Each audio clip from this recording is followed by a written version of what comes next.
This is Sky Sports 1, live.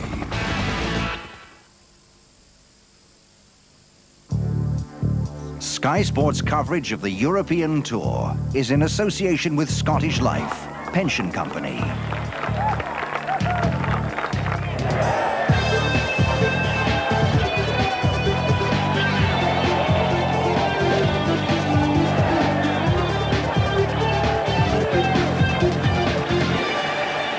Sky Sports with Scottish Life, the pension company, bringing you winning performers.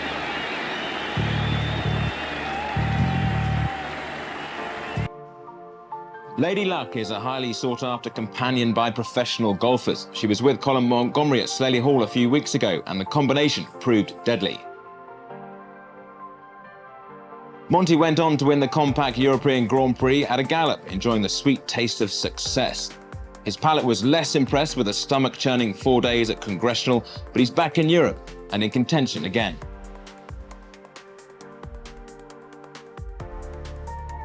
It's taken 3 days to complete 2 rounds of the Peugeot French Open. We've not been fortunate with the weather, but Montgomerie was having some good fortune in his second round, reunited with his lucky companion on the par 5 18.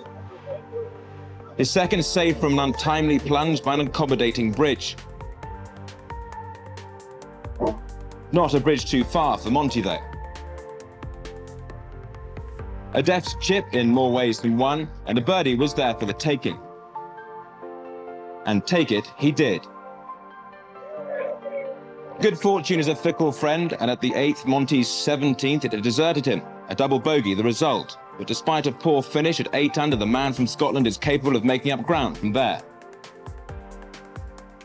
Retief Goosen is the one to catch. The South African has weathered the storms and played some sublime golf. Rounds of 64 and 67 put together over a disjointed 3 days have left him on 13 under par and 4 shots clear of his nearest challengers.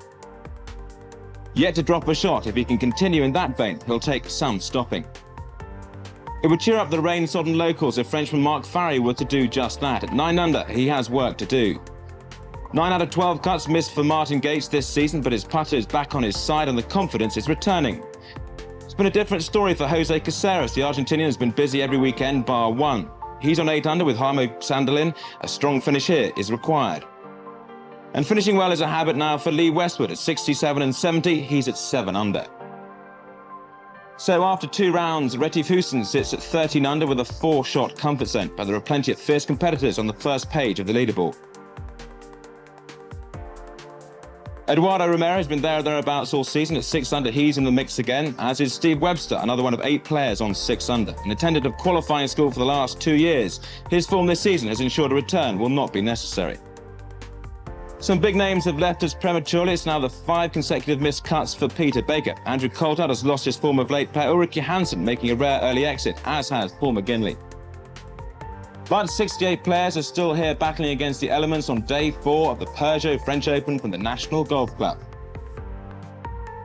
The setting for the 81st holding of this tournament is about half an hour outside Paris, a stone's throw from Versailles, scene of the signing of the peace treaty in 1919. Peace from the leaden skies is what we're hoping for today. Welcome back to final round coverage of the French Open. Now, the storms we've been told that are coming our way seem to be not quite ready for us yet, so with any luck we'll have an interruption-free culmination to this tournament. And what a climax it's turning out to be. Another Springbok against a Briton, Goosen against Gates. I wonder who'll win out this time round. And we're told the storms aren't coming because there's too much hot air up there in the skies. And talking of hot air, let me hand you back to our commentary team of Dennis and Steve. It's taken him a long time to get his own back, but I think he's managed it there. And, of course, the tournament's not over yet. They say it's only just started on the back line, so beware, Durders.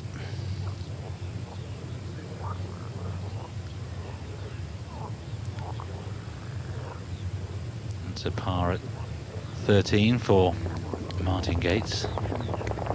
Early chance to come for Goosen. Meanwhile, at 18, Crocodile Carlson.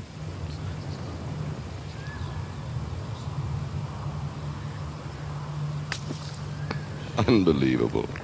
Just look at this. Well, if he pops that putt in, that's going to outdo Jose Caceres' pitch and putt out of the hay at the 7th this morning. That's jungle country. Now Retief, maybe.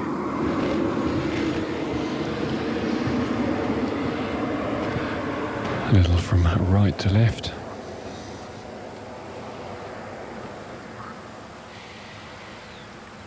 Hurry.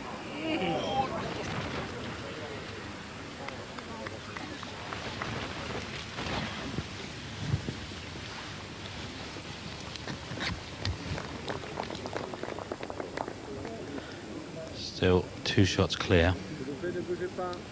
I must admit, Steve, and I'd like to hear Ken's observation, but this is the most confidently I've seen Retief putt. He really, the stroke has looked very good as we move on to Van Phillips quickly at the 15th with this dangerous second shot. Very difficult pin position, back right. And right at it. Oh. Not enough. Oh. Well, we wondered if this would be... he may be able to drop on that little elbow behind. That's where it crossed the line into the hazard, so he may not have to come right the way because it's a lateral. He may not have to come all the way back, but well, you wanted to tell him, just take it easy, don't throw it away. Yes, I was very sad to see that. This boy's missed a lot of putts, Steve Webster. Today he's played some beautiful golf. If I'm correct, he seems to miss most of them on the left-hand side. And there's another one. Yeah? What are you on that putting competition last night? Webster got the one back for par.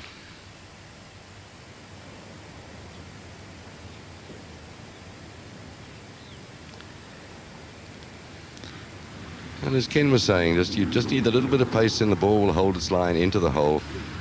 The putts not quite there, seem to wobble off as they get there, but he'll be very disappointed at that miss. Lee Westwood there, hasn't really been his week.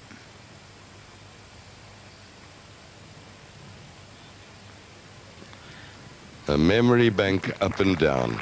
Well done. We've seen 2 great forwards at this hole this week, and that's one of them, of course, and Colin Montgomery off the bridge and pitching the putt for a birdie earlier in the week. And he's gone, I'm not sure if he has to go all that way back. I'm not sure either, Steve, but... Talking of Colin Montgomery, here's his third to 14.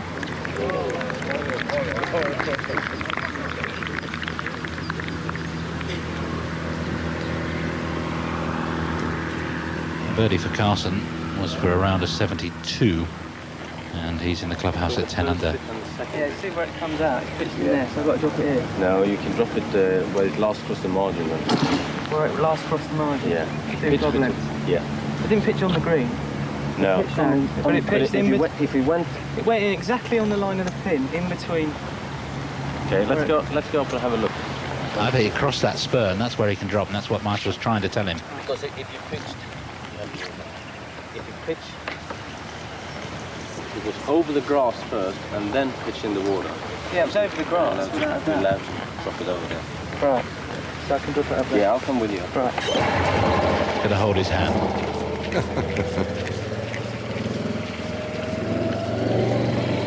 That's the difference with it being on lateral. If it was just a water hazard, the yellow stakes, then he would have had to drop the other side. Back in the par 5 14th tee.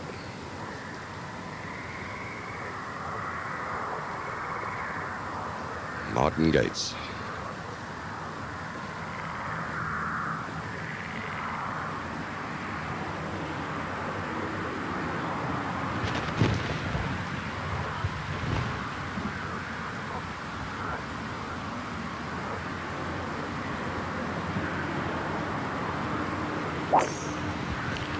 This 14th, the par 5, out of range in 2 today, so the important thing is to find the fairway from the tee. Well, that's a big tee shot and a nice forward bounce. And Retief out with the 2-iron.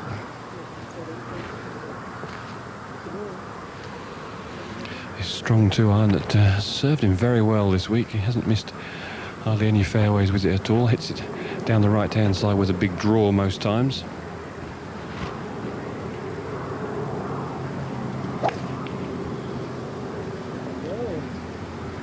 You've got to be a big hitter to leave your driver in the bag on a course this wet, this long, and I suppose if it's not in range in 2, it doesn't matter that much, but that one might sit down a little, miss the fairway. And leaves him on the upslope too for the second shot, and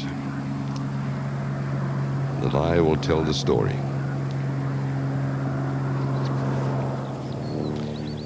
So Jamie Spence coming off that birdie at 17.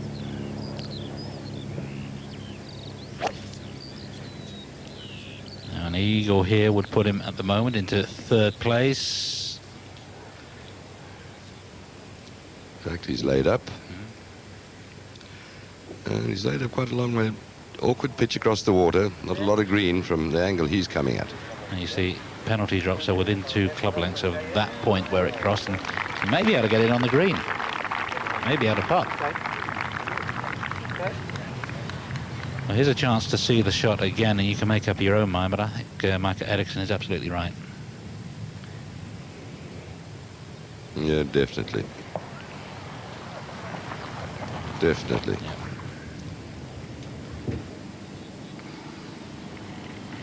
You see, these players, they have seminars to study the rules at Apollo Week. It's a session, and they're still not sure. And I suppose so much money at stake, they don't want to be taking a chance. And Van Phillips could have dropped where he was. He wouldn't have been penalised, would he, for dropping there? No, I don't believe so. Got to tighten this 2 now. So I just drop it here, no? Drop it, and then he can place it if he wants. Can he even clean it again? He could escape with a 5, which would be not A too bonus, bad. yeah. And the second shot was so nearly very good. Darren Clark, hold your head now. Oh, That was for birdie at 17.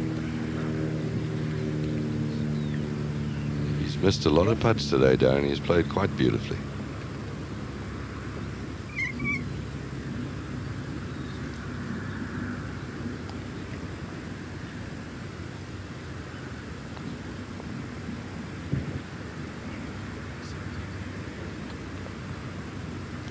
Clark remains at 12 under then with 1 to play.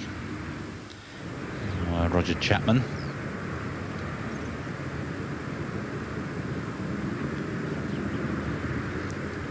You see, slipped back 5 under. Not in the top 30 now. So, yeah, sharing a 28th position.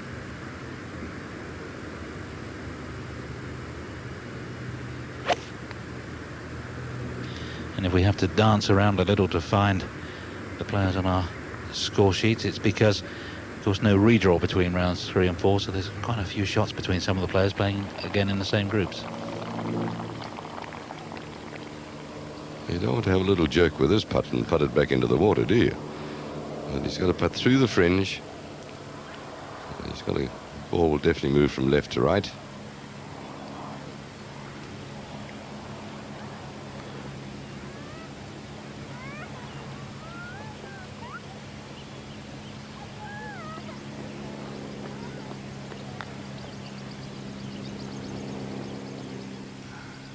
Hurry, honey. Not too bad.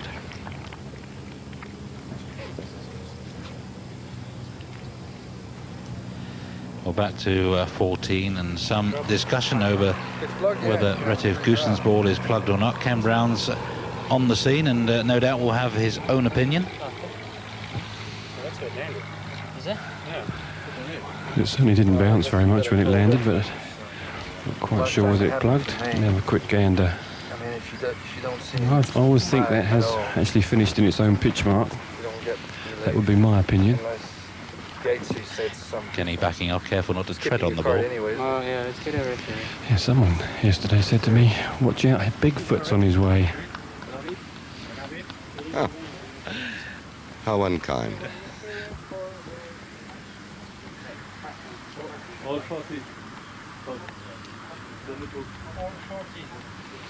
So a rules merchant has been called for. Michael Eriksson will be dashing around. Oh, well, over Cavalry's here as well. I hope they're not there for you, Ken.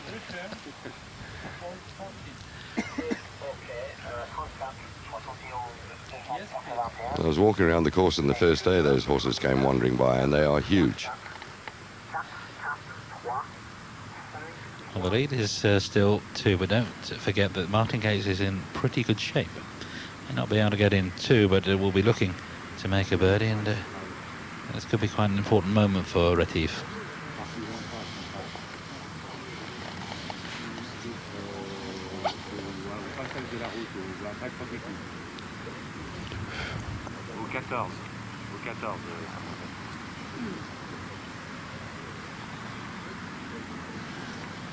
If his playing partners agree that he can lift the ball and drop, then that's okay. Well, Perry seemed to be telling Goosen that he could drop.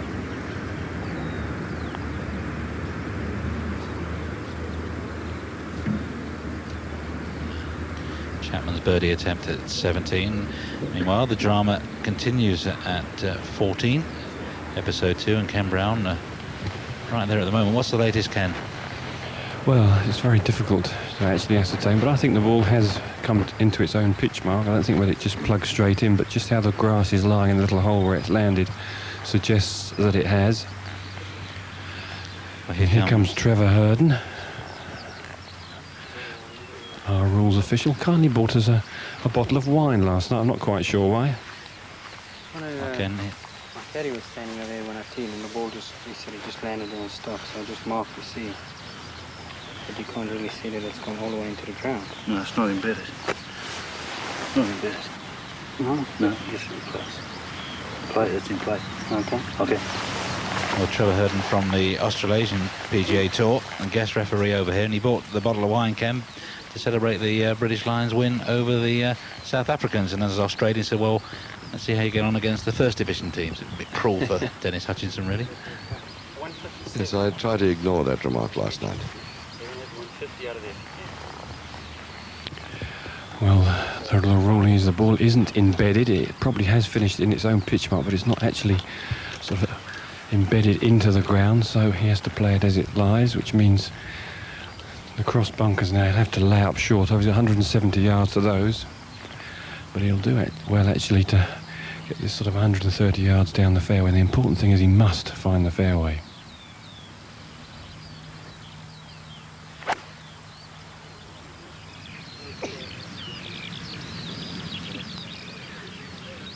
Settle down. Let's remember yesterday Colin Montgomery had the similar sort of case, and then he laid up and pulled it into the rough and really was working hard. He did escape with a par in the end, though. Well, maybe it just shows that Retief was right to call for a ruling.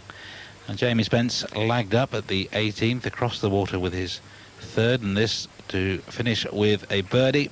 Important putt for Spence. He goes into third place now at 14 under. That's the clubhouse lead, and what if a storm were to break in the rain? Well, you just never know. Well, too true, and that was an excellent pitch and putt. Rounds of 67 and 68 on the Sunday on the outskirts of Paris for Jamie Spence. As for the 5 for Van Phillips, well done. Well, escaped just losing the one shot after finding a watery grave with his second. I think he should be buying Michael Eriksson a bottle of wine. Too true.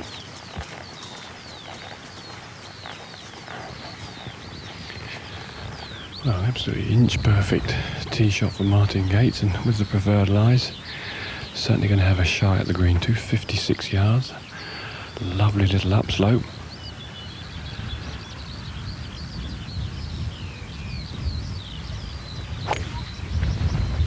And he's absolutely flushed it. Is it going to make the carry?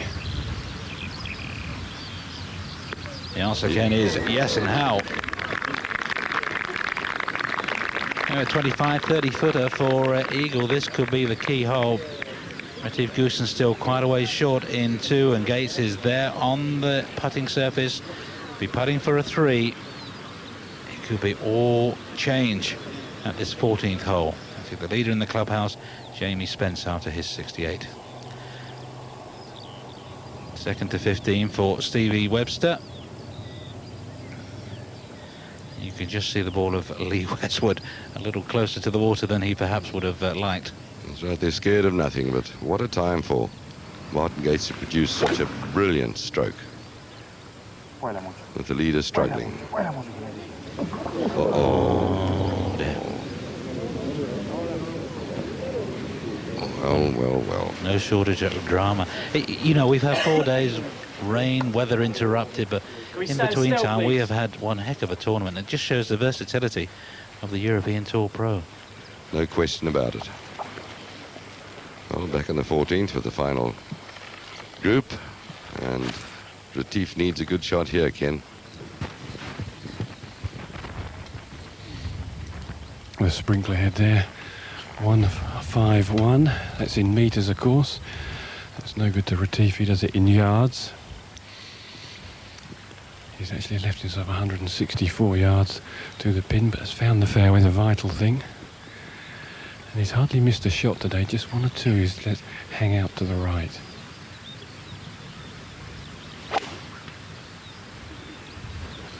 Doesn't appear to like this one too much.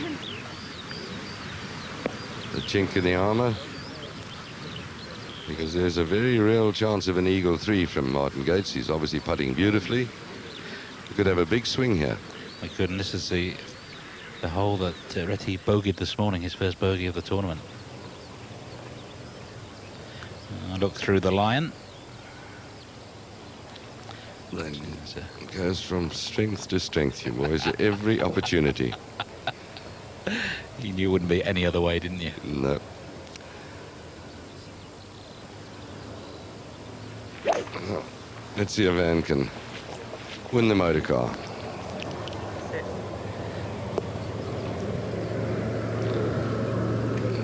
Don't know where that one's got to. Will be my dream 3-ball. Van Phillips, Paul Lorry and Roddy Carr.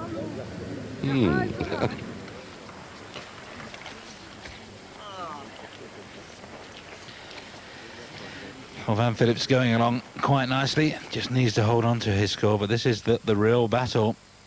And Martin Gates making his move. He's on into looking for a 3, and Gooson's already played 3 and is not on the putting surface yet. Darren Clark on that first page of our mini leaderboard. This is second to 18.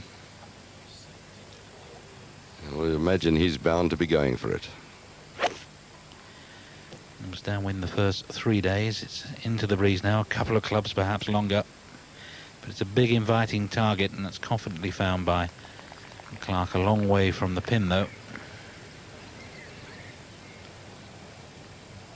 Yards to spare, and the green's holding so well it makes an enormous difference to whether the players go for it or not. 16th hole, 175 yards from the back tee, down the hill, and you saw Eduardo Romero, so nearly a good shot, just slipped into the water, maybe a yard or two short in the flight, and that's why I see it's like a little heart, that green. And now look at the shot he faces. Back to the drop zone. Dean Robertson, a round of 69, and in the clubhouse at 280, 8 under. And on the other side of the course, there's been a birdie at 6 for Raymond Russell, and Russell with 3 holes to play is 12 under.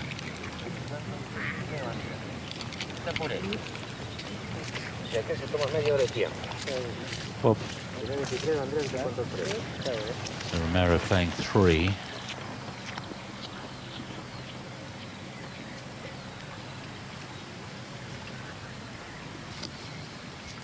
This is a long day's golf, 36 holes, and he just let a couple of shots get away towards the end of his 3rd round, that double bogey at 7, and he's steering a double bogey straight in the face right here. It's not really the physical side of walking around twice, it's the mental, the concentration. Oh, too true.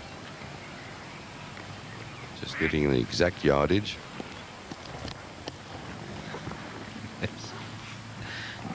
Obviously a loud voice shouting about no centre-four.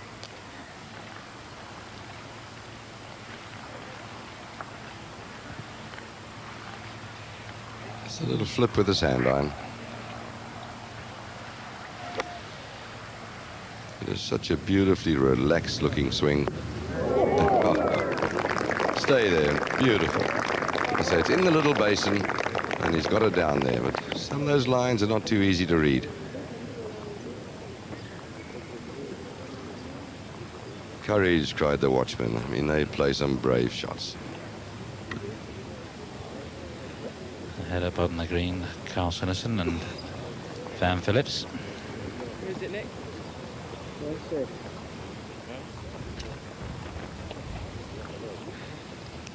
Goosen out with the bread and butter, the old putter from off the green. He's got about 7 or 8 feet of fringe grass to go through, and then the green slopes away from him. Should swing quite a lot from right to left.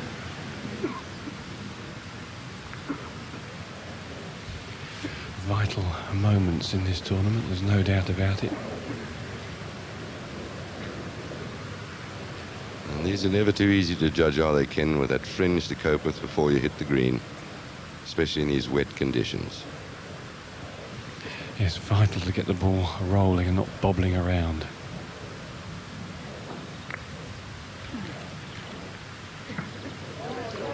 Settle down. Oh. Well, he nearly did it perfectly.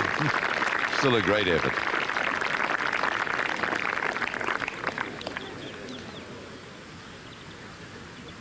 It certainly was, but the fact of the matter is Martin Gates now has a putt to tie the lead. Too true, but look at this one, how it nearly got itself in the hole. It got closer than a lot of our kicks, I'll tell you that. Yeah, really splendid effort. Now Gates putting back up the hill, he's swinging it the opposite way. As a putt you could very easily leave short. You get so concerned with the line that you forget to hit it. His putter today, though, has been pretty hot.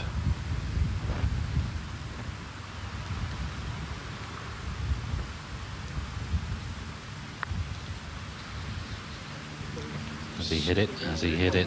Not quite, but it's a 4. That's half the lead.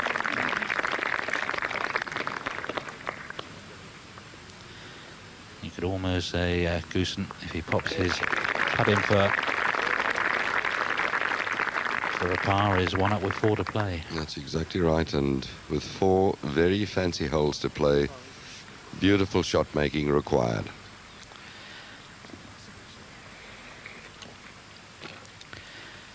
Well, the drama is continuing out on the course. 4 holes to play for the leaders now, and the lead is just 1 for Retief Goosen, and a more than interested spectator will be Jamie Spence. He's finished his round, signed his card. He's the leader in the clubhouse at 14 under, and after the break he'll be speaking to Mark.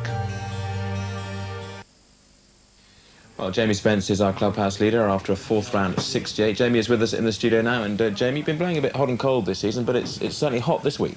Yeah, I seem to either miss a cut or finish sort of around the top 20, top 10 mark, so it's a nice thing to do, because when I do make the cut, I seem to play well, so yeah, I'm pleased with the way it's gone this week. Quite frustrating, though, you're not finding the consistency you'd want. Not at all. It's very fine lines out here, you know. It's anybody who makes the cut can do well and maybe win the golf tournament, so it's tough to make the cuts. That's what I'm finding. Once I make the cut, obviously I do quite well. It's been a very elongated tournament here, difficult for the players to keep their concentration. I mean, how difficult has it been to play 36 holes in the final day? Quite exhausting, because it must have been an early start for you. Yeah, I think it's more a mental thing. If you prepare yourself mentally at the start of the day that you're going to play 36 and you're going to enjoy yourself, that's what I tried to do this morning. I think we expected only to play 18 holes today, I think. So I came in mentally prepared to play 36 holes, which was a great help. But it's been a very difficult week, and who'd have believed we'd have got 72 holes in? Well, the weathermen haven't been exactly reliable. They've been telling us a few things which have been full storms.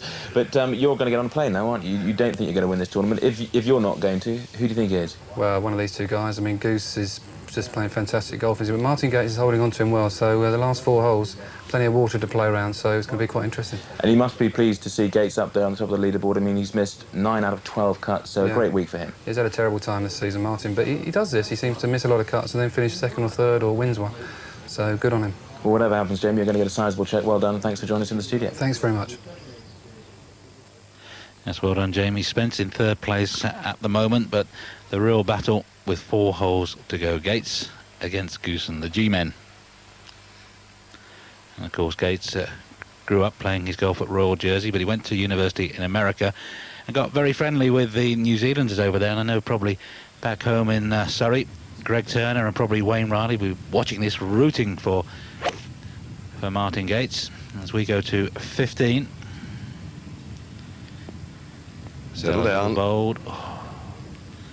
It's Jarmo Sandelin who doesn't hold back, but he was 11 under, looking for the big money and maybe paying the price.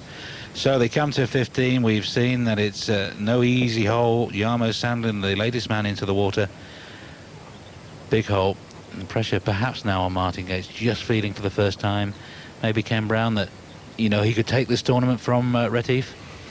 Well, he'll certainly be thinking about this, but these last 4 holes are real tough cookies, and this one in particular. Playing back into the breeze. 421 yards. Gates out with the little 3-wood. Water all the way down the right, and if you hook it down the left, it's almost impossible to reach the green, so it's a must fairway.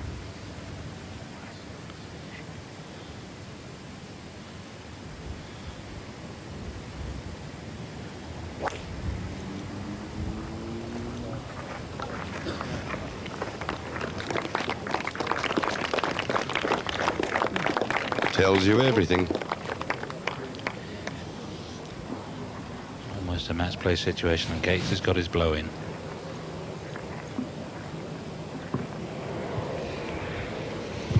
Out with the iron for Goosen. It's this a long way. Just letting a plane land at the local airport.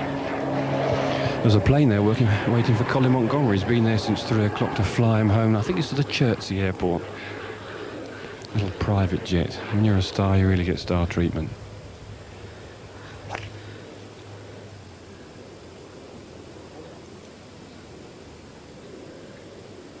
Uh-oh. Now that just makes that second shot. So much will depend on the lie. He must be feeling the presence Well, there, of Martin Gates. Yeah, a little overcorrection too from the previous hole. The hook didn't come back, and yeah, just overcooked it. It's so easy to do. We're so used to seeing them hitting great shot after great shot that it's always a surprise when a bad one comes out. But what a time. Let's just hope he's got a fair lie. And Van Phillips, who got up and down for a good 3 at 16, tee shots 17. Eduardo Romero, by the way, hold that putt after being in the water for a bogey 4. And Robert Coles finished with a par at 18 for a round of 70. He's in the clubhouse 11 under, level 8th with Romero, Sandelin and Ross McFarlane. So Coles, it could be his best week on tour in his second season. Yeah, it was nice to see that ball sort of moving up that fairway a little bit of run. Colin Montgomery with a plane to catch. He'd probably offer Ken Brown a lift, you know. He's into Chertsey, that's Fair Oaks Airport, where Nick Faldo learned to fly helicopters. Yeah, they tell me you need an extra hand, arm and leg to fly helicopters. Lateral hazard, and Sandelin's found a place to drop. In for 2, out for 3. Can he chip it in for 4?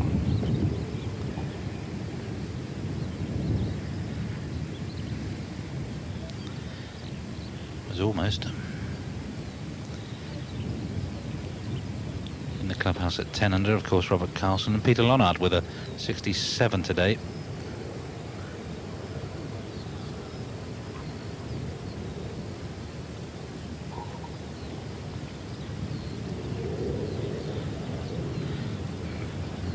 Caceres, we think, has also found the water. That's a double bogey 6, and he's way down at 6 under now. So just this can't be helping the guys behind, seeing those in front struggle at this hole. Too true.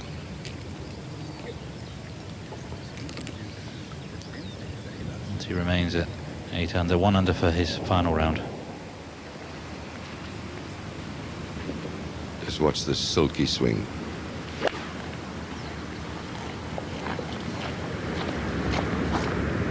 And the old right shoulder flying high, get up there, and a good shot.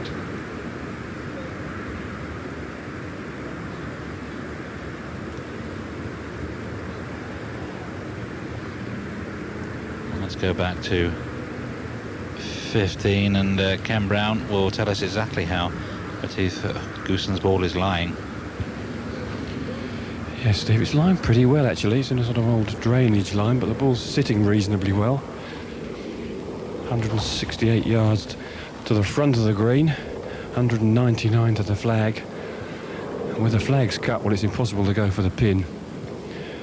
Now your heart's going to be in your stomach when this ball's in the air. Oh, well, you wonder, Ken, you know, laying up with an iron, he's leaving himself a lot of work to do in this hole playing into the wind today. And the same thing happened at the previous hole. He very nearly turned it into a birdie, but he needs to produce something fantastic here now. He's got a bit of a mound in front of him as well, which means he's got to get the ball up reasonably quickly, which is just what he doesn't want to do going back into the breeze. But, you know, these big, strong fellows are like. I think Can he he get hold of a good 5 or 4 iron, he can probably carry it to the front of the green. Kenny's obviously got this game plan to use the 2 iron off the tee, and I suppose he's not about to be deflected from it now. There's no time to panic. Out with a 3 iron. Well, this is one of the vital shots. You've got a little bit of room left, but short, right, and you're in the cabbage. And Gates can't look.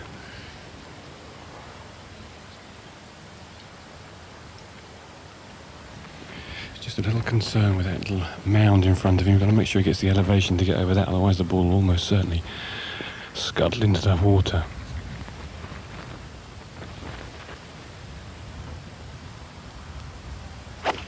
Four birdies, not a drop shot to date. It looks like he's hit a good one, and well done. Bravo. Now shifts the pressure onto Martin Gates. The swings and roundabouts. Yeah, that was a real gem, just making the carry. He was right on the mark. Ferry with a similar problem, ball not sitting particularly well, but he's slipped back to 3 under par, so he can afford to have a shy at it.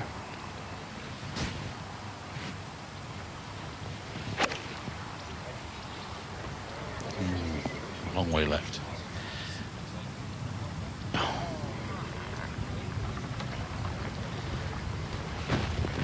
Oh, what can you say? Back with Eduardo Romero on the 17th green. This for a birdie 3.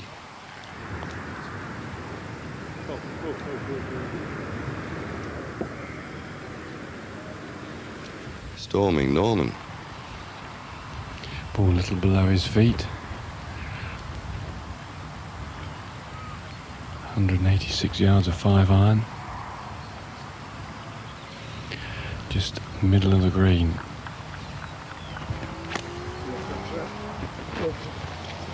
Now don't go too far left. Don't go too far. Well, we heard the sound of that one, didn't we? Nearly lobbed at one of the sound Good mics, job but it didn't pitch on the microphone. It wasn't so far away, could have ricocheted anywhere. Advantage, Goosen. temporarily. But that was a very brave second of Retief's there. And really, between them, these leaders have not dropped a shot between them this afternoon. Martin Gates, and of course he'd had the extra couple of birdies, 6 birdies to Retief's 4. For a change, Webster misses one on the right side, but he still can't make as many putts as he should have done. This was Van Phillips, a second to the 17th hole. Oh, beautiful shot. He's looking to fight back from that 5 at 15. This is the way the 17's played so far. Second hardest on the course during the duration of the tournament. We had a chance to go to school on Eduardo Romero's putt, so it should move a little from right to left. A very delicate line.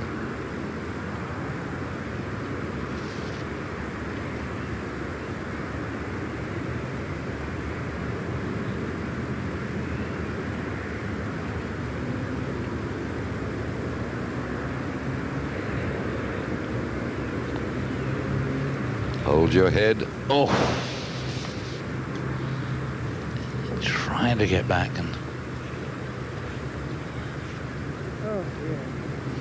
Oh dear, commendable in the circumstances. Very. Dresses like a gentleman and acts like one.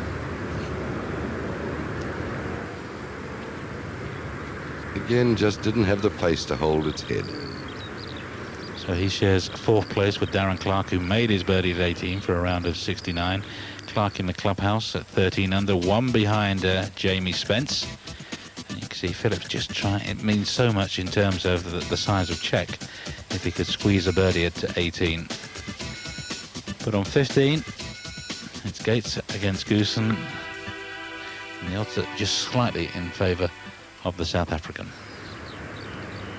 As for par, oh, 2 nice shots on the green and 3 putts later, you've dropped a shot. And he's dropped 2 in a row now. At exactly the wrong time. Back to 10 under and just to share 10th place.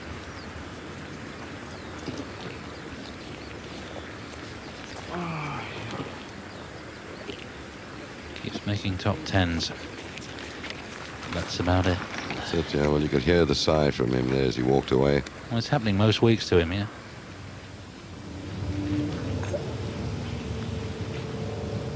Sixteenth with Jose Caceres.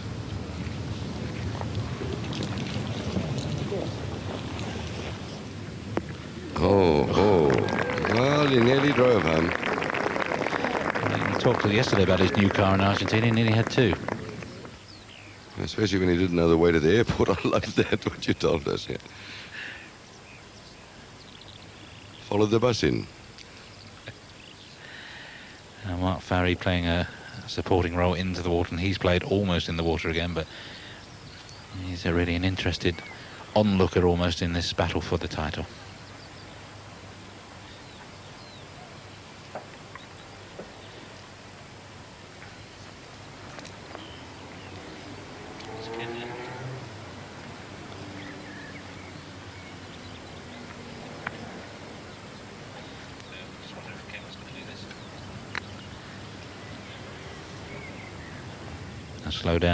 Slow down, it's...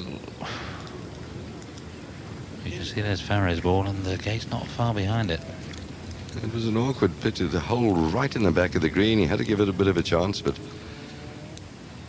And you want to get it there because Retief is a long way from the hole and a 4 could well, you know, squeeze a shot from one or the other. He played it well enough, but just a little too firmly. The way it was admirable, he didn't want to be short, didn't want to start backing off. And he's got a chance of his first win.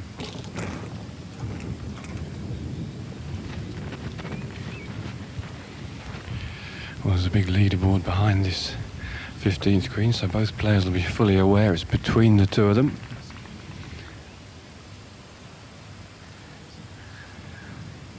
Just a little bit from left to right.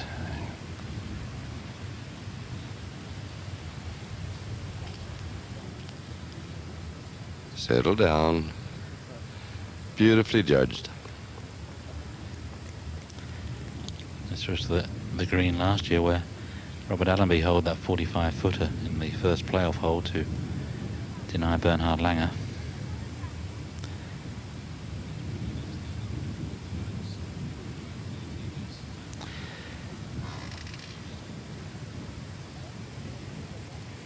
It's never easy. I think it's almost harder watching. Phillips at 18. Birdie would mean so much to him.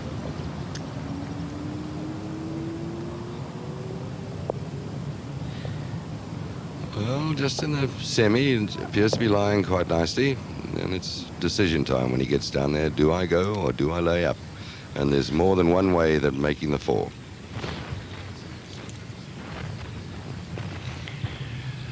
this is a very interesting bit of green here. It looks to all the world from where Farry is putting as if it should break from right to left, but in fact it goes the other way.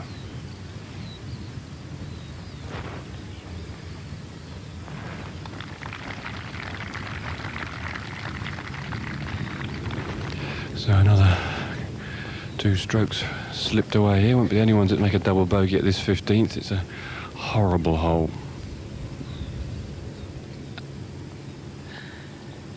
May just have been a little clue or two for Martin Gates.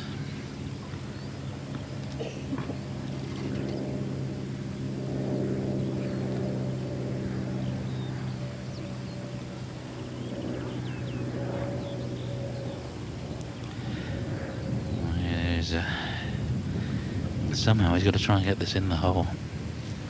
Yes, he has. Hasn't dropped a shot to date. This afternoon has applied tremendous pressure to Retief Goosen. Will he read it correctly? No, and he didn't hit it hard enough. Anyway, way understandable. Now, Retief's ball isn't dead yet, but you wouldn't expect him to miss this. Not really, but funny things happen in this game. But he was certainly not looking like the favourite after the tee shots, and all of a sudden he could extend his lead once more to 2 strokes and 3 holes to go. Still not comfortable, but better than 1. In this case, dropping his first shot of the final round. Just inside right. Well, in the past, Retief has been known to miss 1 or 2 of these, but this week he's been very sound. Missed this. No, I thought he'd missed this one too. Oh, just perfect weight, Ken. Otherwise that doesn't topple into the hole. He'll remember that putt. A huge difference going to these final 3 holes with a 2-stroke lead, because you can afford to play very defensively. So that was a super putt just at the right time.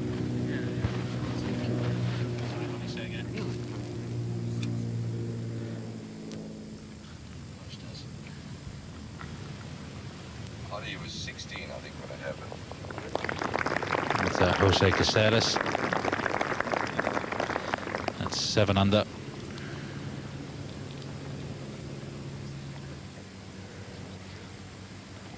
And that was a 2 at 16. Beautiful tee shot.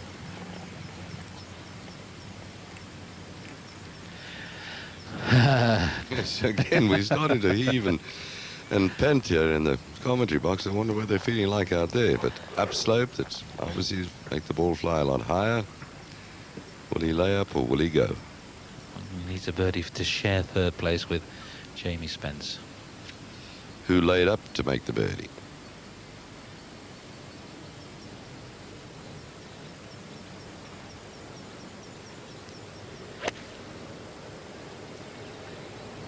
A little heavy contact. And he's going the Jamie Spence route. That's sensible. I think so too. You know, the worst he can take is 5, and that will give him a share of 4th place at the moment with Darren Clark. You know, when you're that close to keeping your card, he needs about another £14,000. He could do it this week, and when the chance presents itself, take it.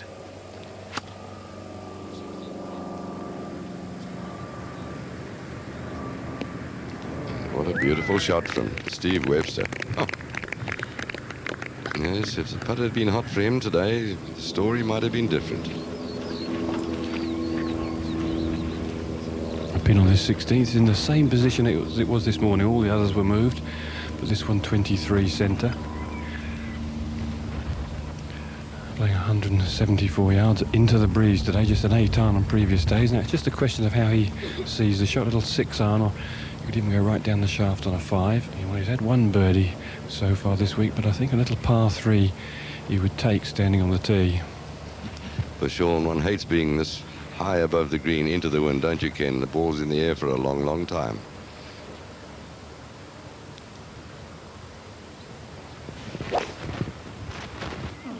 Well, it looks rather good from here. He made that 2 this morning. That'll do.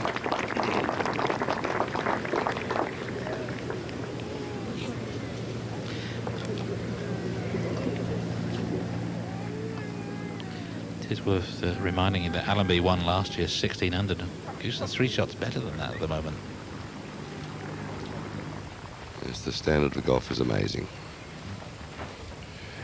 Vital for Gates to really bear down on this because he's really got second position covered. This has a couple of complete disasters.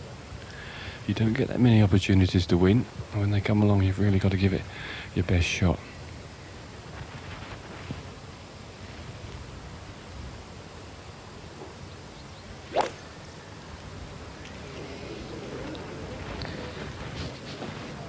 Where's that?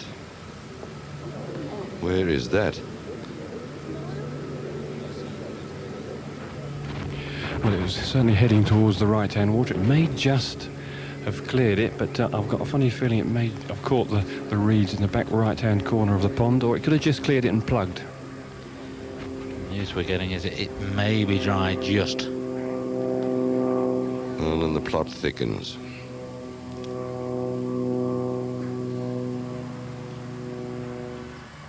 You could almost touch it as we move on to the 18th and Eduardo Romero. And no bones about what he's doing.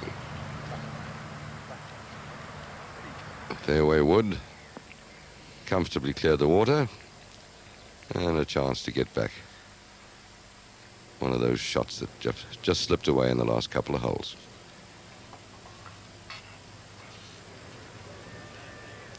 You see just at the edge of the fairway, just a wedge across, Vanslo Phillips.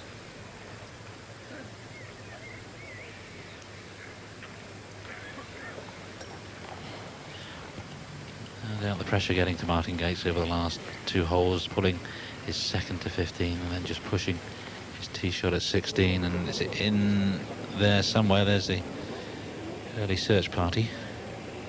Well, even if they find it, it's not going to be a promising position.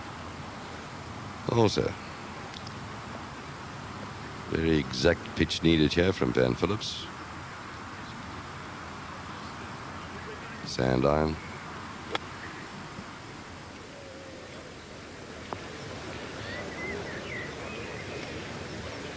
Not what he would have wanted.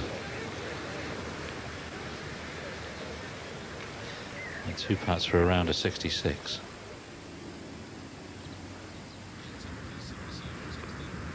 Maybe, but Stephen Webster's just finishing strongly. This to tie with Phillips and Clark in 4th place at the moment. Oh, I don't believe it. He's missed everything he's looked at virtually. I think the computer had conceded that putt to him pretty well. Well, I know that we would have given it to him. And Michael Eriksson, referee, in close attendance, knowing that he's probably going to be needed. I think Ken Brown is up there already. We think it's in here. We certainly can't see the ball at all. And just at the point where the ball actually came into the hazard, there's 2 different coloured posts, so it changes from a lateral hazard to a water hazard. But I think he's gone in the water hazard area, so he has to go right the way back to where it last crossed the margin of the hazard, which will be, you know, some 120 yards back towards where he came from. Michael Eriksson down here once again. It's tough for Martin Gates. I guess feeling the real pressure for the first time. He got within a shot. Then you'd only be human to think, well, hang on, I've got a chance of my first win here. And then it starts to hit you. And to be fair to Rettig Goosen, he's had that all week long leading from the start. Too true. And, you know, once those thoughts sort of get into your head, it's very difficult to get them out. And he has been beautifully focused all day. And who knows if that putt for the eagle had just ran on a little bit into the hole at 14, it might have changed everything. And he had got in the shot the chance and the opportunity to think about it. And again, with Retief missing the 16th fairway, again, he's safely in the middle of the fairway. It looked like advantage him. Maybe I can get back to even. And it's just maybe a few stray thoughts went through his mind, and it can be fatal. He's going to have to go back across the other side of the hazard, and he's taking his yardage from the front of the green. And Michael Eriksson going with him. He's got to keep the point where it last crossed the margin between him and the hole, so he'll be fully 120 yards back the other side. You wouldn't take anything for granted, but it may be that 2nd to 15, that 3-iron across the water. Such a brave shot from Rettig Goosen. That might be the shot that wins him the tournament. It might well be. Colin Montgomery, 2nd to 17. He's Gone about his business all day, played well, but nothing has really happened for him but a birdie opportunity once more, even though he doesn't seem to care for it. What was the word you used a little earlier? Not for repeating. Raven Russell, 12 under with 3 to play on the t'other side of the course, and could be top jock this week. And the leading Scotsman. Russell had such an impressive first season on the European Tour and starting to recreate that form. Well, he's got half a chance for a second 66 today, and that will be tremendous golf. 132 for the day would be pretty darn special. Hello, Kim.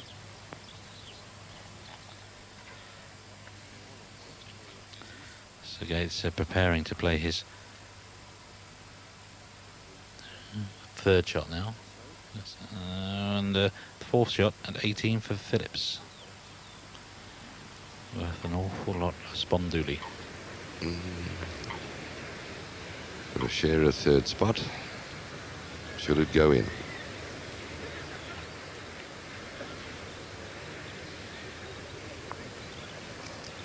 Just missed the putt on the last green at 17 after a wonderful second, and just a slightly, well, he played so beautifully, but 1 over par for the last 4 holes, and what a difficult finish. It's still a round of 66, and great credit there, but out in 30 and birdieing 10, there was a chance to really have a tilt at Goosen.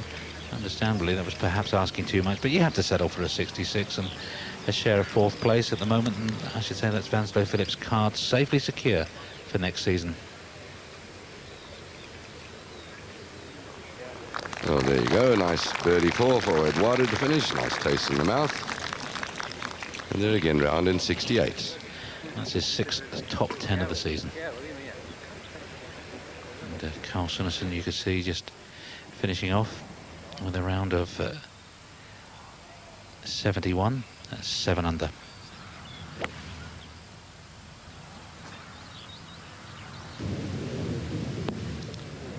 Well done. Chance to salvage a 1 over par 4. That would be important. He wouldn't want just a one-shot advantage over Jamie Spence with the last 2 holes to come. Retief Goosen keen to get on with it. Well, I think if he pops this one in the hole, he's got a bit of a nice cushion going into those final 2 down the hill and from the left. This would move him to 20 under.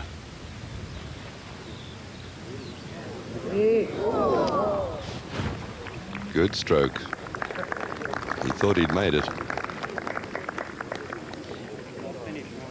But his lead will be at least 3 going into the final 2 holes.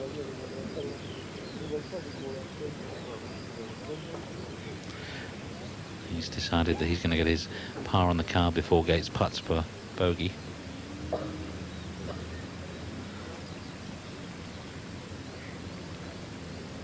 Just do what you always do.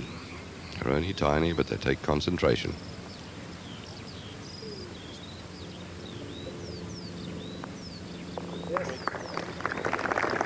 I've enjoyed watching his putting far more this week than normally. His mind goes back to Houghton when he was a halfway leader, something like 13 under after 2 rounds, and just couldn't make a putt on the Saturday when it was David Frost came through with 63, and in the end Nick Price came through to take his 2nd title in 2 weeks. You got a marvellous memory, Steve. This for a 3 at 17. And once again, this hole has yielded very few birdies. Why me?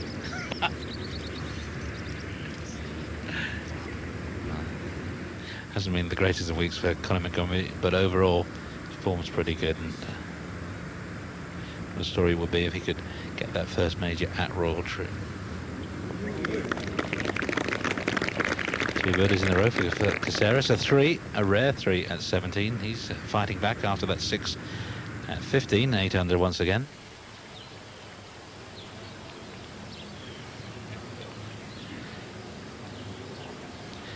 Retief Goosen just on lookout. I was going to say the fool on the hill, but he's far from that, looking down on Martin Gates, isn't he? And this innings that will determine whether he leads by 3 or by 4. Oh, shame. Well. This is a cruel game. 3 shots in 2 holes. Just got so close. And to lose it so quickly. But again, that second shot to 15 from Goosen, not just what it did for Retief, but the effect it must have had on Martin Gates. A real match play special. Oh, it certainly was.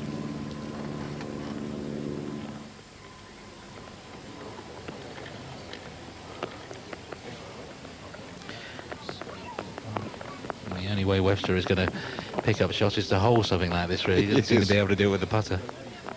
Nightmare day for him, because he's played so well from tee to green. Because he's young enough to sort the putting out, he will do it. I'm quite sure he will. I think he's hit that a little chunky and fat. Oh dear, another swimmer. But they never get on the top, do they? There's something to be said for the old floater. Maybe you could get a stance and whip it out of there. But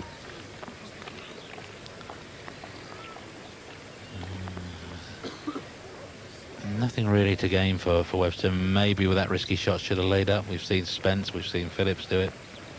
But he obviously felt he could get there comfortably. I mean, it looked like about a 4-iron or something like that, but it flew so high. And there's no give in this man either. He'll be going right at it.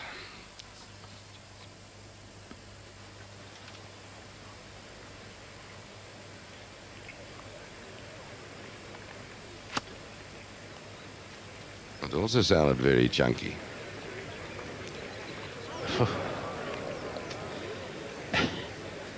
Lee Westwood, I'm just thinking if he could get a birdie or an eagle into the top 10, it would be another 12, 15,000 perhaps towards that Ryder Cup place, but not to be. This is the man of the moment. Again, looks like with the iron. That's the game plan, and he's stuck to it. He's played with a great deal of authority, I think, and that's perfect.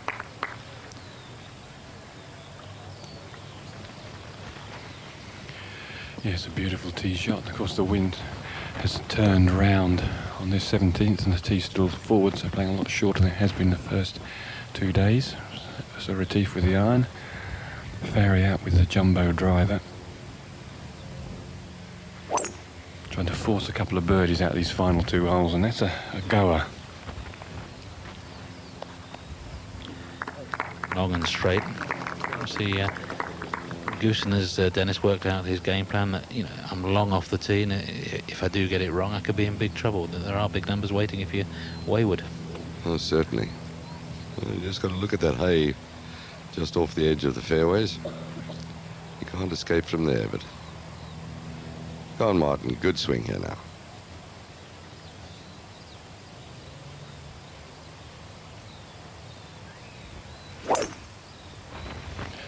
That's left, going left. Hope it keeps out the tall stuff. Well, it's just a pity. He played so beautifully until that errant second at 15, and the wheels have come off. But just harking back to that second shot to 15 for Goosen, not only was it a great shot this afternoon, a 3-iron onto the green, but of course he took a 6 there this morning, and that might have been preying on his mind. It really was, if not the shot of the week, probably the bravest shot of the week. Oh, certainly, and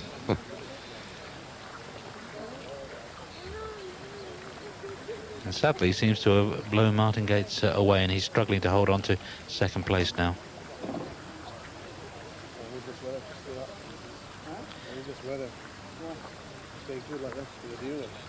Westwood and Webster playing their fourths.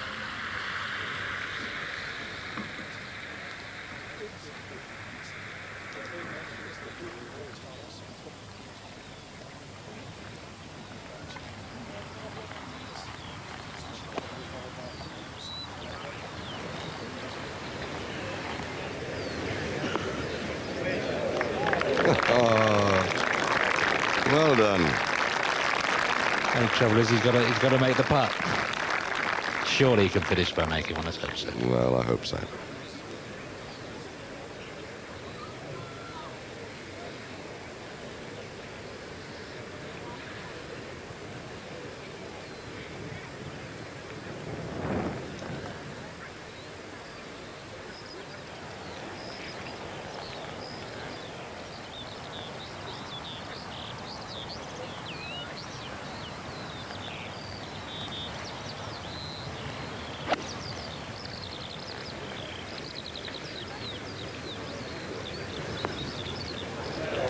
Settle down. Whoa. It's a tightrope walker. Interesting stance. Hope he can swim. And I think just in the hazard, so he won't be able to ground the club, and you can see the line.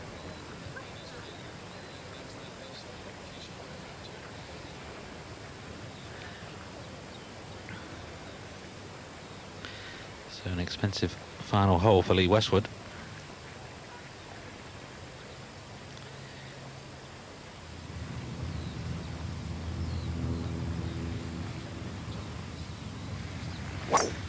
Montgomery a 4 in the end at 17.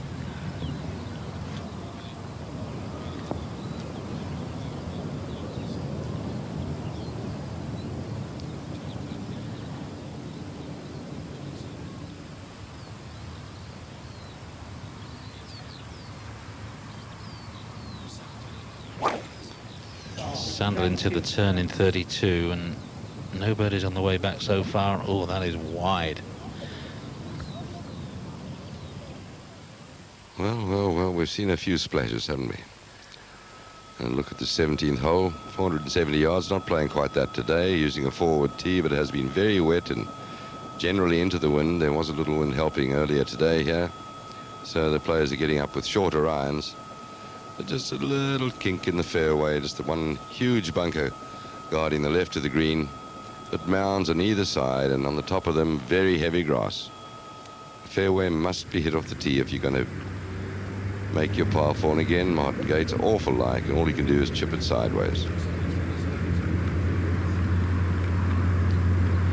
Seemed to squirt out and maybe right across. Oh dear. See how that grass just grabs the club. I mean, it never moved hardly past the ball. Just a little hairy rough here. 185 yards down the breeze. A foot to the right, this would be a relatively easy shot, but it's going to be a little bit unpredictable, particularly with the pin just on 11. Not much green to work with. Just a question of how much he thinks the ball is going to fly.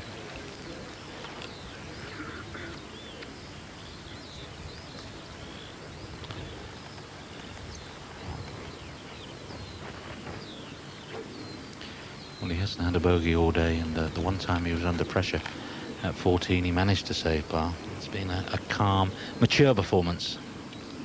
I think that's the right word.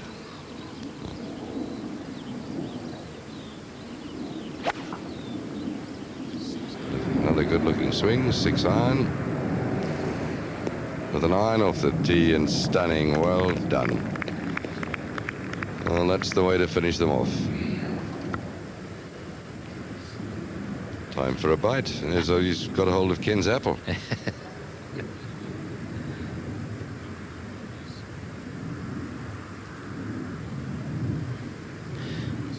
wouldn't have had much time for food in between the rounds. So, plenty of fruit in the bag. Right now, precarious stance for Lee Westwood. But he's coped admirably. So should escape with just a bogey 6.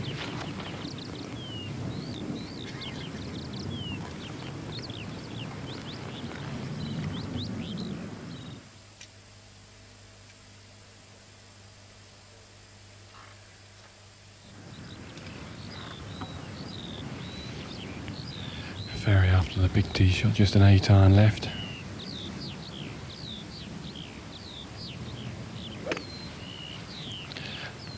Going a little left.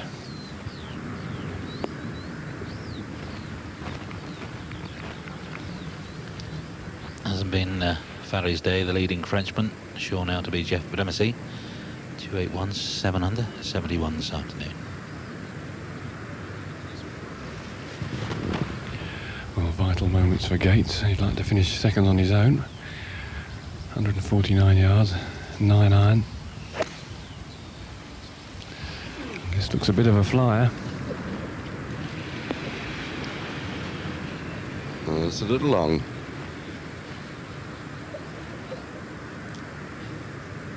And if he can two-putt from there, we'll need a birdie at the last for second on his own. Another challenge for him. Webster's saved par.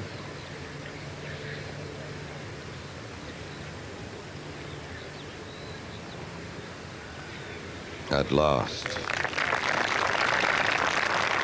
Well, I'm glad he made one in the end, and so is he. Wasn't a bad car, but it could have been a much, much better day. Steve Webster, 2 rounds of 69.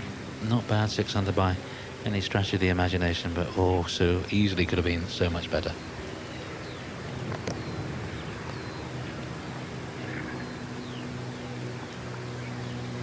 Well, argued, but in it went 6 for Lee Westwood. At the moment, Webster finds himself in 7th place, and Westwood down there in a share of a 17th at 7 under.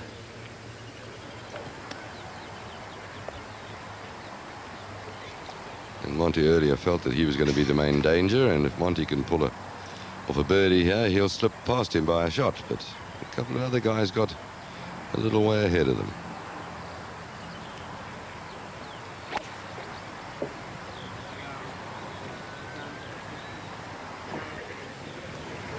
Oh. So you just can't keep him out of it altogether, can you? He made an eagle here 2nd round last year. Thought he'd made the cut, but in the end missed it by 1. What do you say? That's class.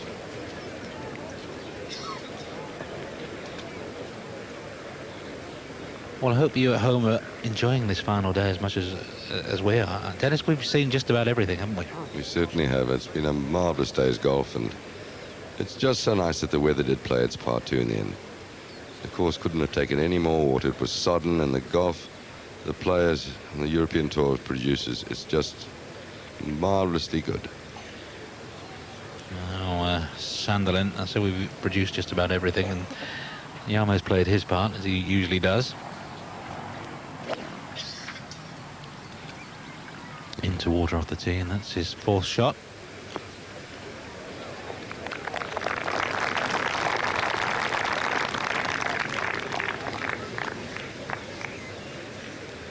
You see, he's 10 under at the moment, so it's going to slip down into the pack, really. Yes, they get very expensive, those shots that get away from you at the end of an event. Find yourself sliding down and the fingernails won't grip, and slide down the slope. It was a 2-iron into the green for Colin Montgomery. Now Martin Gates, this would be a big 4 if he can make this.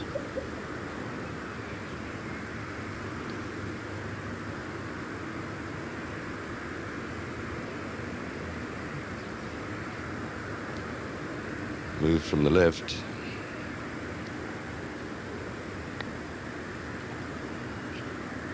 Hold your head now.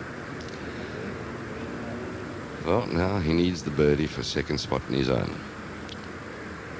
And the difference between 2nd and 3rd, about £29,000. And that ain't hay.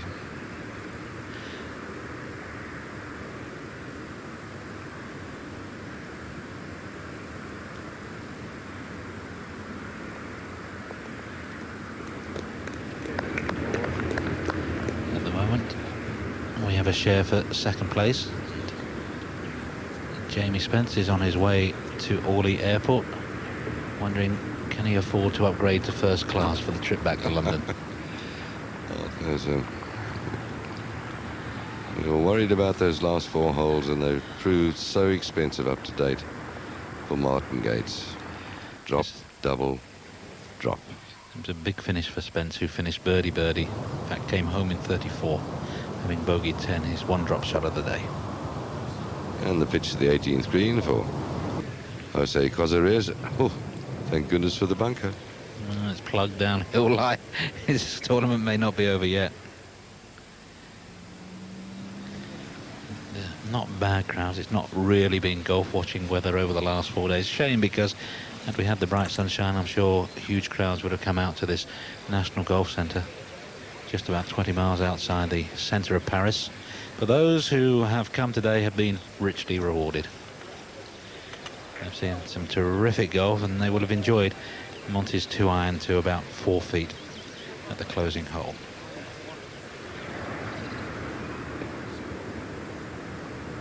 So nearly holed for 2 on the previous green. Can he make a birdie here? Just the sort you love as well. Actually up the hill a little bit from right to left.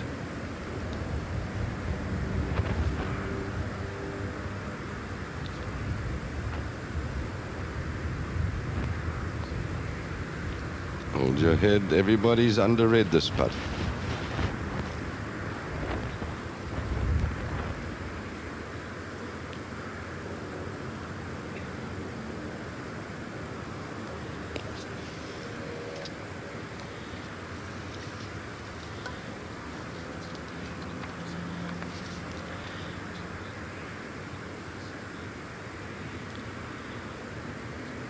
Well, 19 under. It surely will be a record for French national, but so well has Goosen play that he needs a birdie at the last to equal the low winning score on the tour this year. 20 under, mark set by Nick Price in the dark at Sun City, and then equalled by Jose Maria Olazabal at Maspalomas in the Tour España Masters Open to Canaries. Nick Price hit another record, the quickest 9 holes played this year, I'll bet you, for that last 9 as they finished in the dark. And that was a dodgy bunker shot, plugged in the bunker, and very easy, could get that coming out too quickly and finish in the water. But very up and down he's gone today. And I'm sure the most relieved man might be David Garland, that deserves a bit of luck. He's worked hard and he's got a 72-hole tournament out of this, when many of us thought it wasn't possible. And well done, David.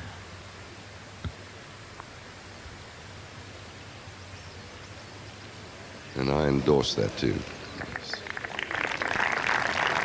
That'll be a 6 for Yoma.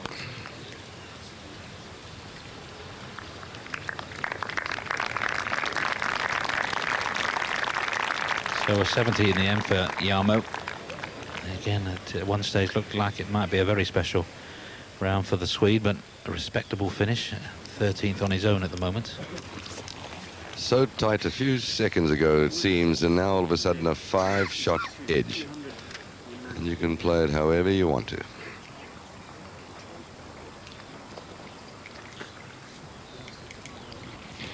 Interesting to see the strategy at this 18th. Well, funny feeling Goosen will probably hit an iron.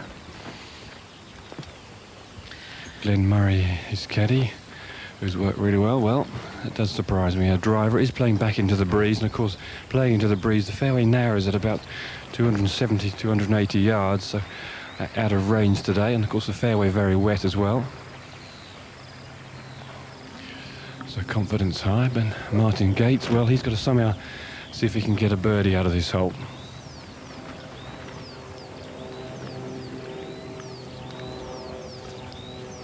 Goosen 2 4s so far under par in his 3 previous visits to this closing hole.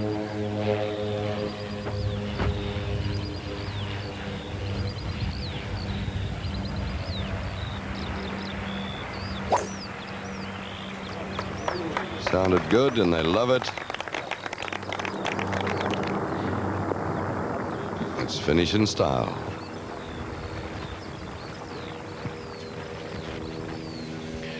Right out of the centre of the club face, exactly where he was aiming. Mark Farry next to play.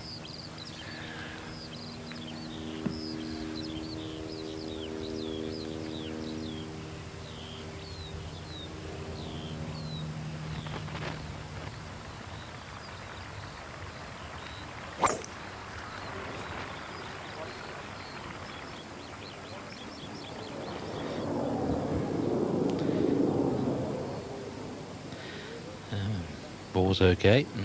It's, one of our intrepid spotters out there, dedicated to his job. Could have caught that.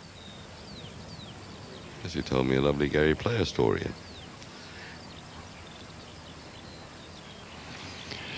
Now this does test your nerve. You're letting shots fritter away left, right and centre. A very tough tee shot.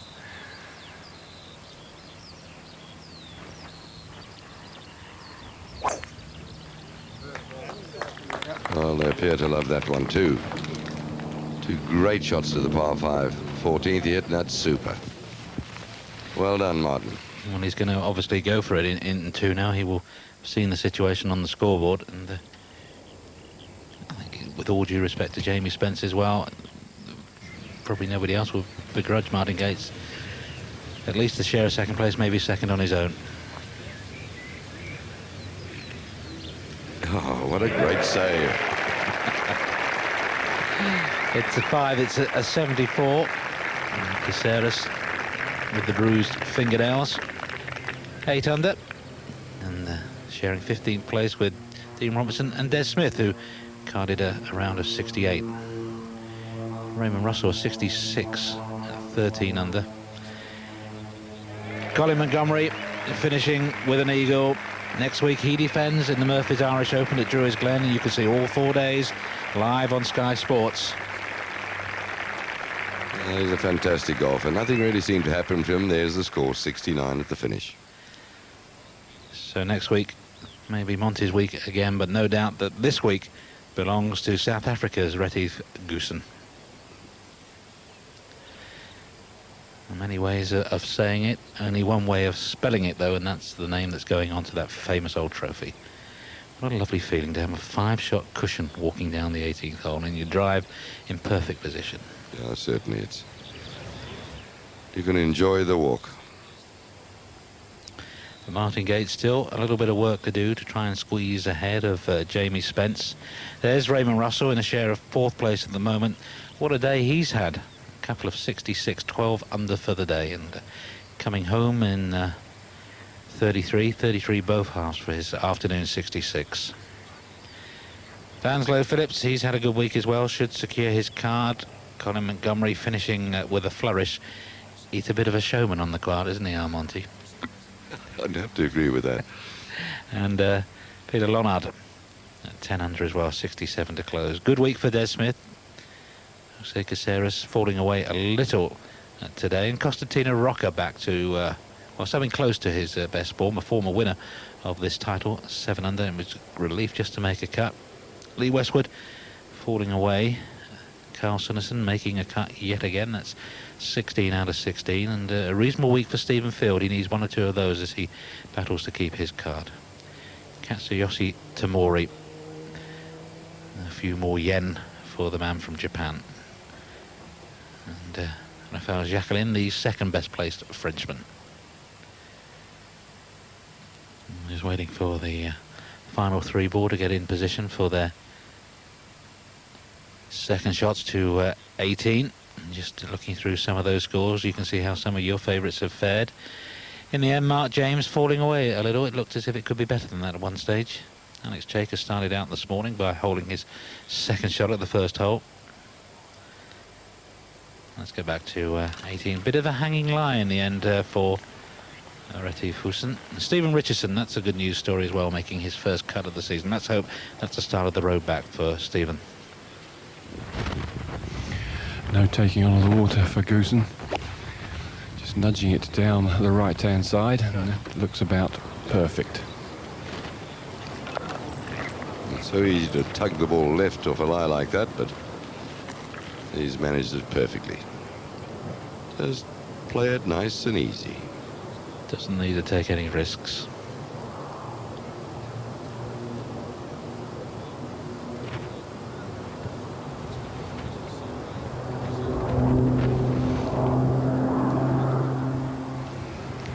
Well, Goosen in perfect shape, safely up the fairway. Now, what does Marc-Antoine Farry going to try from here? It's almost irresistible to go for the flag, but it's a long, long way today, coming up the rough with a bit of a mound in front of him. I think he'll have to go the same way as Retief.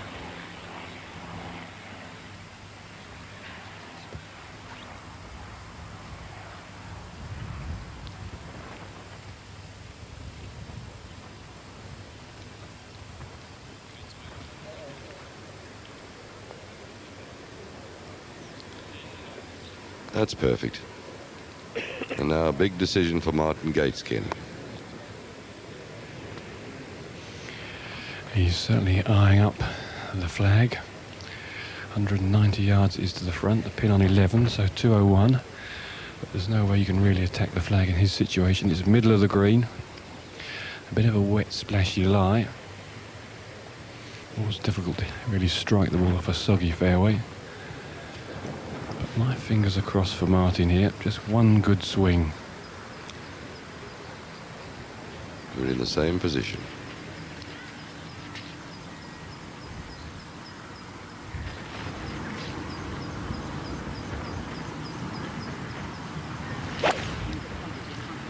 Oh dear. Has to be in the water, surely. Oh dear. Well, this finish certainly bit Martin Gates. What a shame. He's got to within one shot of the lead with 4 holes to play. He's dropped 4 shots the last 3 holes, and it could be a cruel game.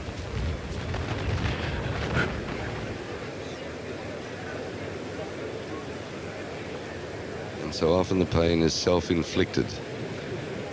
Just a wrong swing at the wrong time, and you work and practice, and just one weak shot can set the mind thinking, and all of a sudden you can't make the swings you make. Up to that pulled second at 15, he'd hit the ball classically all day.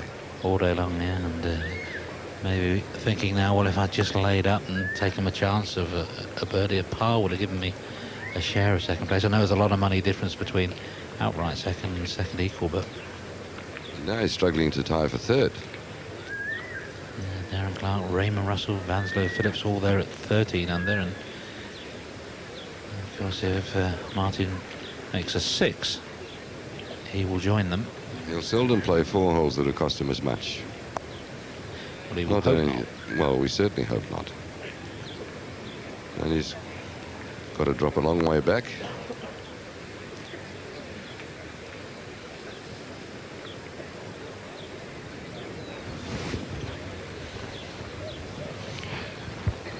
Martin Gates has had to do the same thing as he did on the 16th. This is a water hazard, and he's quite a long way back, still 126 yards back into the breeze, and it's a pretty tigerish pin position. It's the sort of one of hitting a full wedge back into the breeze. You could almost pitch it a couple of yards short of the flag and screw the ball back into the water. We saw Lee Westwood very nearly do that. Just shows you as well what a good 3 it was from Colin Montgomery. 2 iron up, towering into the sky and 4 feet from the hole. Fabulous stroke. Find one yourself, Martin.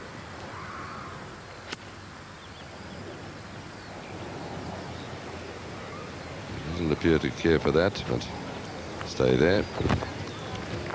Well, what can one say? It's just very, very sad what's happened to this man over these closing 4 holes, just when everything looked so rosy.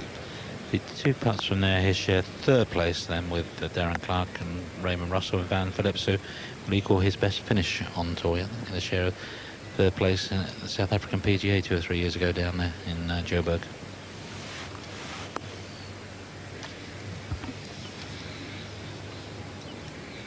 Mark Ferry with his little pitch to 18. Nothing wrong with that. And now Retief. It's a nice steady pitch. Let's see if you can make the birdie the other way. 72 yards, new wedges, sharp grooves, and I don't believe it.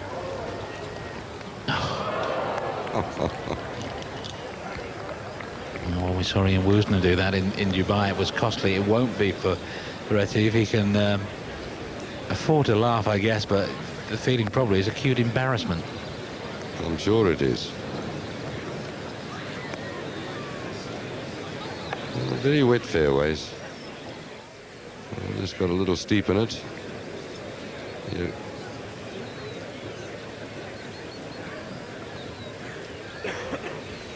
Well, he's got the same yardage. You can place the ball again, but you start to ask yourself a few questions when you hit one heavy. I don't think he'd be playing this off the front foot, it'll be off the back foot and a low scuddy one. He's got a lot in hand, but you start to ask a few questions. Jamie Spence hasn't gone for the airport, and well, Goosen can afford a 9 and still win. But that's not what you'd want to do. Well done. And just a slight lapse in concentration. It almost became too easy in the end. It's a pity, isn't it? Because he hadn't dropped a shot all afternoon. He'd answered all the questions, and make no doubt about it, Martin Gates really pushed him all the way. But he's a strong front runner. His first win last year at Slady Hall, he led from start to finish. And at the National Golf Course in the 1997 French Open, Fredrik Goosen has done it again. Maybe this will start him on his way. I've always felt that he should have won more tournaments than he has done, but his putting has looked very sound this week. If there was a weakness, it was there. And maybe the second one is harder to win than the first. But once you've made 2, you know you can do it, for sure. Well, he came here with track and distance on his side, as it were. He was second last time out at Slady Hall, behind Colin Montgomery, and of course third here last year behind Allenby and Bernhard Langer. And he's about to carve 4 rounds, all sub 70. And of course got off to a flyer with a 64 under. As you say, right from the very first hole where he holed his second shot, he maybe would have imagined this could be a special week. For sure. In fact, you remember the putt just popped out at the 9th hole, his final hole this morning, his 18th, and he shot 70. But all around solidly under par.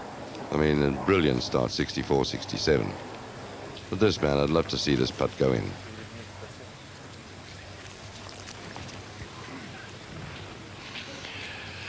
Yes, it's been one of those final few holes you want to forget, but this would sweeten it a little bit. Up the hill a little bit from right to left.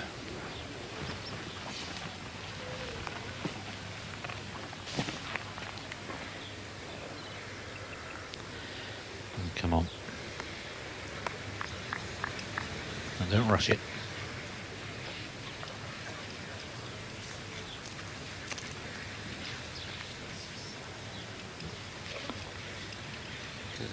It's very difficult. Nobody knows what to say. I'm sure everybody's feeling desperately sorry for this man. But as long as you learn from the experience, you'll live to fight another day. And it won't happen again. And you're going to get a very nice check anyway. But it's hard to swallow.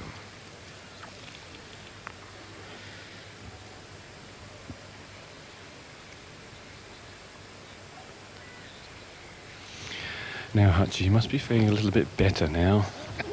Just a little.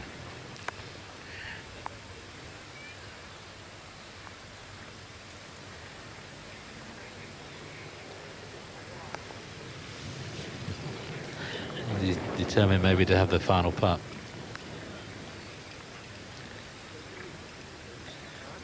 Yes, it's certainly not the way he would have wanted to finish, but I say just a tiny lapse in concentration. That's all it takes.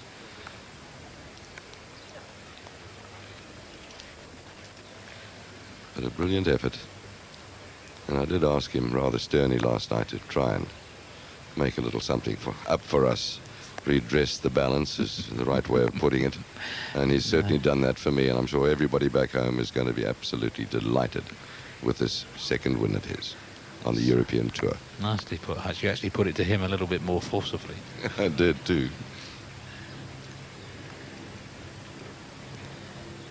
Well, this would be nice for the French supporters. The game growing fast in this country. More golf courses than Scotland. A lot of talented amateurs coming through, many of whom would have benefited from mingling with the pros and playing with the pros this week.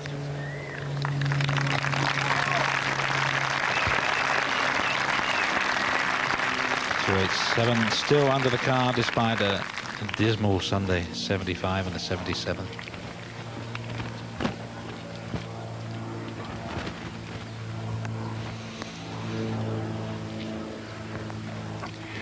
Just inside the right edge.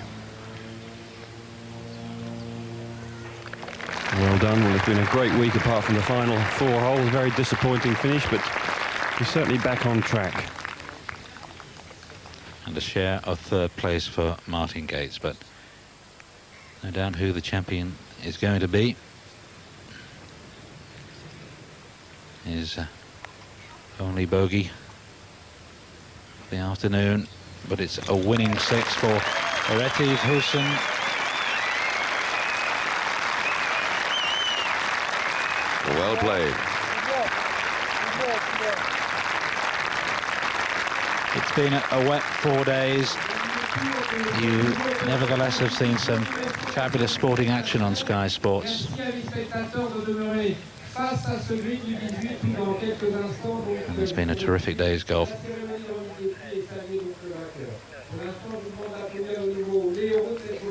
Such a quiet man, Retief, too. Seldom says much, and when he does say anything, it's very, very softly said.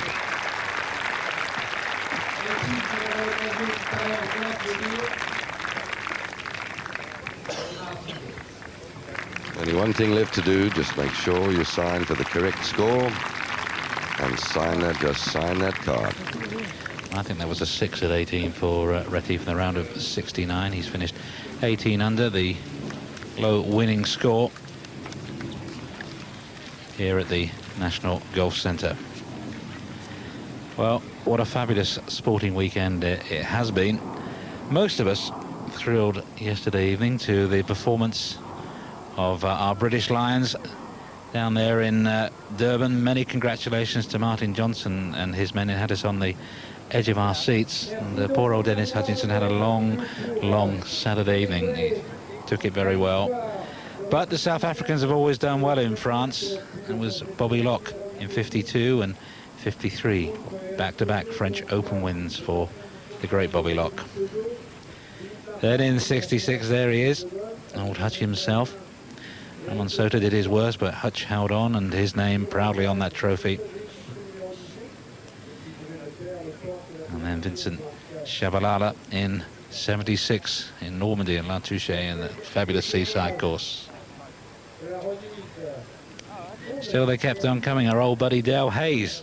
There he is. In 1970, he looked young there, didn't he? In A 78. baby. And now, in 97, the latest South African to triumph in France, Retief Goosen. A terrific, strong performance from Goosen. The flag of the Republic flies high. It's a lovely end to the weekend for Retief. We'll be back for the presentation after these. See you then. And welcome back. Retief Goosen is the winner of the Peugeot Open de France. It was a 7 at 18, of course, laid up in 2, put his 3rd into the water. Doesn't really make much difference. It's still a low winning aggregate here at the Albatross course, and he wins by 3 shots from Jamie Spence, who saw his afternoon get better and better due to the misfortunes mostly of Martin Gates, who had an unfortunate final 4 holes. But that's what can happen to you on this course. Darren Clark sharing 3rd with Raymond Russell and Van Phillips, and Van Phillips equaling his best performance on tour. He finished equal 3rd in the South African PGA 2 years ago at the Wanderers Club. So continuing the South African connection. £66,000 for Jamie Spence for 2nd place. That's very handy, and that's what his birdie finish clinched for him. But the winner, all right, from the very start, 64 and a 67, and then a couple of 70s today on one of the longest golfing days of the year. And all the questions were asked, and he had all the answers. He's our champion of 1997, and he's about to receive the trophy, and Mark Durden-Smith is down there with the presentation party. Well, let me introduce you to the presentation party. It's Philippe Martin of the French Golf Federation and Eric Peugeot of Peugeot. The 1997 winner of the French Open is Retief Goosen. Thank you very much. Retief, congratulations. Fantastic, because we have the record for well. Thank you very much. Fantastic. Retief, if I have a word with you, please.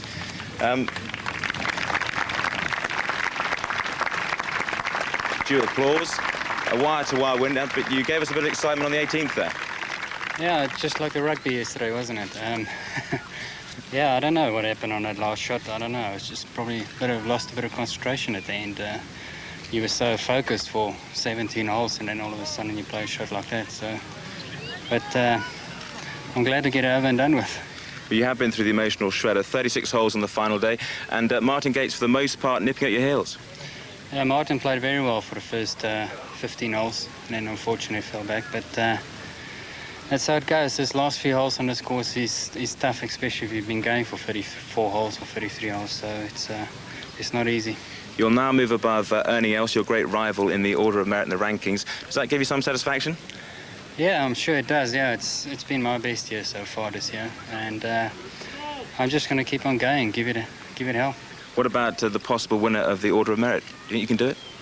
Well, yeah, I think I can do it. Yeah, I mean, it's still a very long way to go. Just want to play as good as I can every tournament I enter, so that's my main aim. And you mentioned the rugby players there. The Springboks haven't had much to smile about over the last few days. You've given your countrymen something to smile about at last. Yeah, no, I'm glad I won it for the Boks. Thank you. Retief Goosen, congratulations. Well done. Thanks. Thank you. And maybe the next step for Retief is to contend in majors. I wouldn't bet against it. He is a class act. Dennis Hutchin, thanks for your company. It's been terrific.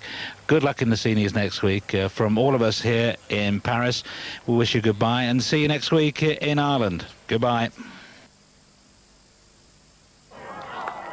Sky Sports with Scottish Life, the pension company, bringing you winning performers.